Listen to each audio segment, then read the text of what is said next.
అన్యే చ బహవా శూరా మదర్దే త్యక్తజీవితాః నానాశస్త్రప్రహరణా సర్వే యుద్ధ విశారదాః.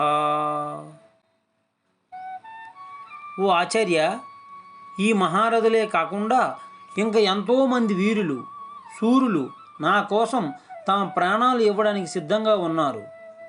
నా గురించి, నా గెలుపు గురించి తమ ప్రాణాలు పణంగా పెట్టి యుద్ధం చేయడానికి ఎంతోమంది యుద్ధ విద్యలో నైపుణ్యం కలిగిన వారు, పలు రకములైన అస్త్రములను శస్త్రములను ప్రయోగించడంలో నిపుణులు మన వైపు యుద్ధం చేయడానికి ఉరకలు వేస్తున్నారు అని ధీమా వ్యక్తం చేశాడు దుర్యోధనుడు.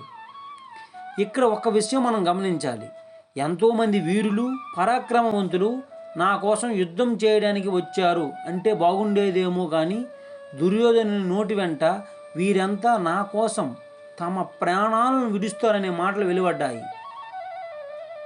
దీనిని బట్టి మనం అర్థం చేసుకున్నది ఏమంటే, ఏదైనా శుభకార్యాన్ని మనం ప్రారంభించే ముందు శుభశకునంతో కూడిన మాటలను పలకాలే తప్ప అపశకునమైన మాటలు పలకకూడదు. ఆఖరికి జరిగింది అదే కదా.